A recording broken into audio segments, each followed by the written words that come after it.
Movie शुरू होती है।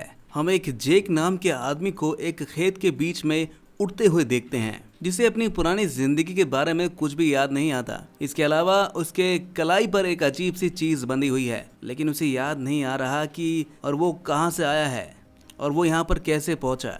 उसके पेट पर जख्म है और जमीन पर एक अलाइस नाम की लड़की की फोटो पड़ी है, जिसे वो नहीं जानता। इसके साथ ही उसके हाथ में एक अजीब सी डिवाइस बंधी हुई है। बहुत कोशिश करने के बाद भी जेक इसे अपने हाथ से निकाल नहीं पा रहा था। तभी अचानक वहाँ 3 घुड़सवार आते हैं और वो सोचते हैं कि जेक एक भगोड़ा है, इसलिए वो उसे पुलिस के हवाले करने के लिए गिरफ्तार कर लेते हैं। लेकिन जेक अपनी बहादुरी से उनमें से हर एक को मार देता है। फिर वो उनके कपड़े और बंदूक चुरा कर घोड़ा लेकर पास ही के गाँव में पहुँचता है, जिसके बाद वो एक खाली घर देखता है, जिसके अंदर जाकर वो पानी की तलाश शुरू कर देता है।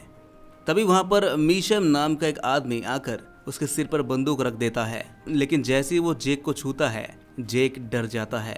इसी बीच मैशम जेक के जख्मों को देखता है और उन पर मरहम लगाना शुरू कर देता है। इसके बाद वो जेक को बताता है कि कई साल पहले गांव में सोने की खान हुआ करती थी, लेकिन जैसे ही सोना खत्म होने लगा, लोग उस इलाके से चले गए। तभी अचानक बाहर से गोलियों की आवाज सुनाई देती है। ये पर्सी है जो सभी को धमका रहा है, क्योंकि उसके पिता की गाय और भैंस के खर्चों का कारण है। जो सभी को धमका रहा है क्योंकि उसके पिता की गाय और भैंस की वजह से इस गांव का खर्चा चलता है। फिर डॉक्टर उससे अपना पैसा मांगता है, क्योंकि पर्सी हर बार मुफ्त शराब पीता है। इसे पर्सी बहुत ही गुस्सा हो जाता है और डॉक्टर को पीटना शुरू कर देता है। वहीं जब मैशम उन्हें रोकता है तो पर्सी डॉक्टर का मजाक उड़ाता है, उससे भीख मांगता है। फिर जब पर्सी जेक को धमकाता है और पैसे मांगता है तो जेक साफ इनकार कर देता है। वो एला नाम की एक लड़की दूर से खड़ी होकर ये सब देख रही थी। अब गुस्से में पर्सी हवा में गोली चलाता है, लेकिन गलती से वो गोली एक आदमी को लग जाती है, इसलिए वहाँ के पुलिस वाले उसे गिरफ्तार कर लेते हैं। पुलिस उसे गिरफ्तार करने पहुंचती है। उधर 3 मजदूर भैंसों को चारा खिलाते हुए आराम कर रहे थे। तभी एक मजदूर पेशाब करने के लिए तालाब के पास जाता है और फिर एक जोरदार विस्फोट के कारण चारों ओर तेज बारिश हो जाती है। और जब वो तालाब से बाहर निकलता है तो सारा इलाका जल रहा होता है, मानो आग का कोई सागर उमड़ गया हो। जानवर, मजदूर सब जलकर राख हो जाते हैं। पुलिस वाले पर्सी को पकड़कर जेल में डाल चुके होते हैं। उसी वक्त उन्हें एक भगोड़े का पोस्टर मिलता है, जिसमें जेक की तस्वीर थी। इधर जेक एक दुकान में होता है। तभी एला उसके पास आती है और उसे कलाई पर बंधी अजीब डिवाइस के बारे में पूछती है। लेकिन इसी बीच टोगार्ट अपने गुंडों के साथ उसे पकड़ने आता है और टोगार्ट का पोता एमेट बाहर खिड़की से सब देख रहा था। लेकिन जेक अपनी ताकत से सबको हरा देता है और फिर जेक जैसे ही टोगार्ट को मारने लगता है, तभी एमेट उसे बचाने आता है, पर एला उसे बेहोश कर देती है। बेहोश होने पर जेक को अजीब अजीब दृश्य दिखाई देने लगते हैं और उसे वो तस्वीर वाली लड़की एलाइस दिखती है। एक पुराना घर, सोने के सिक्के, तेज रोशनी और कुछ अजीब आकार। जब उसकी आंख खुलती है तो वो पर्सी के साथ जेल में होता है। उधर पर्सी का बाप डोलारिथ जिंदा बचे मजदूर को पीट रहा था। वो जानना चाहता है कि उसके इतने सारे जानवर और मजदूर मरे कैसे। तभी उसका एक आदमी नाट बताता है कि पर्सी को जेल हो गई है और मशहूर जेक वापस आ गया है। पुलिस स्टेशन में टोगार्ट बताता है कि जेक पर लूटपाट और एलाइस की हत्या का भी आरोप है। जेक को इस बात पर यकीन नहीं होता, क्योंकि उसे एलाइस से बहुत प्यार था। फिर टोगार्ट उसे मार्शल के सामने ले जाने के लिए गाड़ी में बैठा देता है, लेकिन तभी डोलारिड अपने आदमियों के साथ वहां पर पहुंच जाता है। वो अपने बेटे को बचाने और जेक से अपना लूटा हुआ सोना वापस लेने जाता है। उसी वक्त आसमान में अजीब रोशनी दिखाई देने लगती है और जेक की कलाई पर बंधी डिवाइस भी बजने लगती है।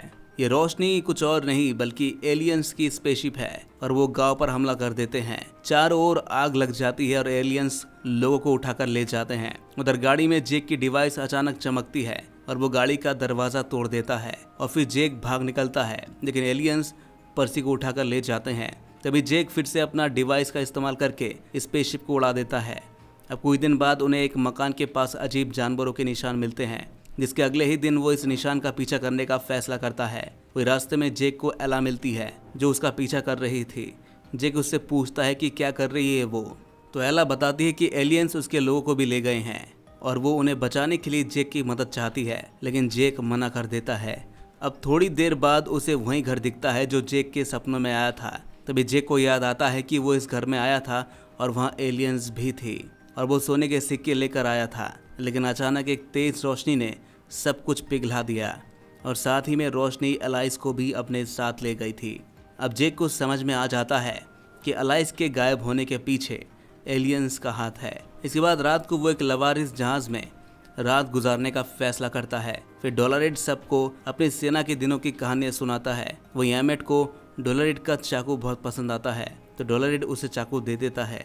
उधर एला जेक को याद दिलाती है कि उसे याद करना होगा कि एलियंस उसे कहाँ ले गए थे। तभी जेक का डिवाइस फिर बजने लगता है और अचानक एलियंस उन पर हमला कर देते हैं, जिस वजह से कई लोग मारे जाते हैं। जब एक एलियन एमेट को मारने लगता है तो मैशम उसे पीछे से गोली मारकर उसे बचा लेता है, लेकिन अब वो एलियन मैशम के पीछे पड़ जाता है। पर जेक अपने डिवाइस से एलियन को मार गिराता है, लेकिन वो मैशम को बचा नहीं पाता। अब अगले सुबह हम देखते हैं कि कुछ ही लोग बचे हुए हैं और वो मैशम को दफनाते हैं और फिर से एलियंस का पीछा करने लगते हैं। जिसके कुछ घंटे बाद उन्हें बागियों की एक टोली मिलती है, लेकिन ये बागी जेक को अपना बॉस कहते हैं। तब हमें पता चलता है कि जेक इस गुट का सरदार था और वो इनकी मदद से सोना चुराता था। और जेक भी उन बागियों को पहचान लेता है और उन्हें अपने अड्डे पर ले जाने को कहता है। लेकिन तब जॉन नाम का एक आदमी उस गुट का सरदार है जो जेक पर धोखा देने का आरोप लगाता है और कहता है कि जेक चुराया हुआ सोना एलाइस के पास ले गया था, जिसे सुनकर बागी जेक पर हमला कर देते हैं। तभी अचानक जेक का डिवाइस फिर से बजने लगता है और जेक उसी का इस्तेमाल करके जॉन को मार देता है, जिससे बाकी सब डर जाते हैं और जेक के सामने हथियार टाल देते हैं। और फिर जेक अपने साथियों के साथ वहां से भाग निकलता है। वहीं ठगों की टोली भी उनका पीछा करती है, लेकिन तभी एलियंस उन पर हमला कर देते हैं। जब एक स्पेसशिप एला को पकड़ लेती है तो जेक अपने घोड़े से सीधा उस जहाज पर कूदता है और उसे तालाब में गिरा देता है। जैसे ही जेक और एला तालाब से बाहर निकलते हैं तब एक एलियन एला पर हमला कर देता है, जिससे वो जख्मी हो जाती है। लेकिन फिर जेक उस एलियन को मार डालता है और एला के जख्मों पर पट्टी बांधता है, लेकिन एला बच नहीं पाती। जेक इस सदमे से उबर नहीं पाता कि आदिवासी उसे बंदी बनाकर अपने कबीले में ले जाते हैं। उस कबीले का सरदार जेड कहता है कि एलियन सिर्फ गांव वालों की वजह से आए हैं। तभी जेक एला के शरीर को आग में फेंक देता है, लेकिन तभी आग में से एला जिंदा निकलती है और तब हमें पता चलता है कि वो भी एक एलियन थी और उसके ग्रह के लोगों को भी एलियंस ने बंदी बनाया था। असल में एला बताती है कि ये एलियन सोने के लिए धरती पर आए थे और वो इंसान पर प्रयोग करते हैं ताकि उनकी कमजोरियों का पता चल सके। अगर उन्हें इंसानों की कमजोरी का पता लग जाए तो वो धरती पर हमला कर देंगे और इंसानों का खात्मा कर देंगे। इसलिए आदिवासियां भी गांव वालों के साथ मिलकर एलियंस से लड़ने का फैसला करते हैं। लेकिन एला कहती है कि इसके लिए जेक को याद करना होगा कि एलियन का ठिकाना कहाँ है। आदिवासी एक खास काढ़ा बनाते हैं जिसे पीने पर जेक को वो सब दिखाई देता है जो उसके साथ हुआ था और जेक को दिखता है कि एलियंस ने उसे और एलाइस को बंदी बना लिया था। एलियंस ने एलाइस पर भी प्रयोग किए थे और फिर जेक के पेट पर भी वही जख्म दिया था और भागने के दौरान जेक ने एलियन पर हमला किया था और उस दौरान उसके हाथ में वो अजीब हथियार लग गया था। तब जेक को भी याद आता है कि वो तो एलियन की मदरशिप में था जो कई गुफाओं के बीच में थी। अब अगली सुबह सभी लोग उन गुफाओं तक पहुंच जाते हैं तभी वो देखते हैं कि एक छोटा सा जहाज उड़कर मदरशिप के अंदर आ जाता है। वो जेक जानता है कि वो अकेले एलियन से लड़ नहीं सकता, इसलिए वो अपनी ठगों की टोली को बुला लेता है और फिर रात में सभी मिलकर अगले दिन का प्लान बनाते हैं। फिर अगली सुबह जेक के कुछ साथी मदरशिप पर चढ़कर बम रखाते हैं और उनकी ये तरकीब काम कर जाती है। बम फटने से कई एलियंस बाहर आ जाते हैं और दोनों गुटों के बीच लड़ाई शुरू हो जाती है। इधर एला और जेक गुफाओं में मदरशिप का रास्ता ढूंढते हैं और उन्हें खुदाई की मशीन मिलती है और अंदर जाकर उनको वो सारे बंदी बनाए हुए लोग भी मिल जाते हैं। वो सभी एक तेज रोशनी से सम्मोहित होते हैं और जेक भी उस रोशनी को देखने लगता है, लेकिन तभी एला गोली मारकर रोशनी को तोड़ देती है, जिससे सभी लोग जाग उठते हैं। जिसके बाद जेक आगे आकर कई एलियंस को मार गिराता है और एला सभी लोगों को बाहर निकालकर जेक के पास लौट आती है।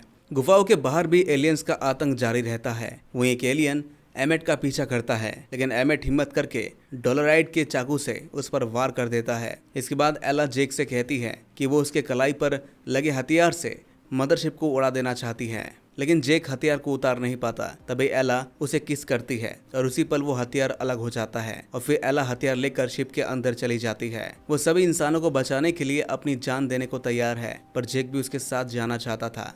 लेकिन तभी यहाँ और भी एलियंस आ जाते हैं, जिस वजह से उसे भागना पड़ता है। वहीं बाहर सभी लोग जिंदा लौटते हैं, लेकिन जेड देखता है कि जेक और एला नहीं है, इसलिए वो उन्हें बचाने के लिए गुफा में घुस जाता है। वहाँ जेक एक एलियन के कब्जे में होता है और जेड गोलियां चलाकर एलियन का ध्यान भटकाता है, जिससे जेक बच जाता है। फिर जेक मौका देखकर पिघलते सोने का डब्बा फोड़कर एलियन के सर पर गिरा देता है। इससे वो एलियन वहीं जलकर राख हो जाता है। वही एलियन समझ जाते हैं कि वो हार रहे हैं, इसलिए मदरशिप अपने ग्रह पर वापस जाने लगती है। जिसके बाद जेक और जेड सही समय पर गुफाओं से बाहर निकल आते हैं और एला अंदर से हथियार में विस्फोट कर देती है और मदरशिप उड़ते हुए ही तबाह हो जाती है और सभी लोग मिलकर एलियंस को हरा देते हैं। अब हम बाद में देखते हैं कि जेक उस पुराने घर में जाता है और एलाइस की याद में फूल चढ़ाता है और फिर वो वापस लौटकर खुद को पुलिस के हवाले कर देता है। लेकिन पुलिस वाला कहता है कि जेक को चिंता करने की कोई जरूरत नहीं है, क्योंकि पुलिस रिकॉर्ड्स के अनुसार जेक गुफा में मारा गया था। आखिरकार जेक उन सभी से वादा लेकर एक नई जिंदगी की शुरुआत करने के लिए निकल पड़ता है और इसी के साथ ये मूवी यहीं पर खत्म हो जाती है। तो दोस्तों, कैसी लगी आपको एक कहानी कमेंट में ज़रूर बताइएगा और ऐसे ही मूवी एक्सप्लेनेशन देखने के लिए हमारे इस चैनल को सब्सक्राइब ज़रूर कर लीजिएगा। मिलते हैं आपसे नेक्स्ट वीडियो में। धन्यवाद।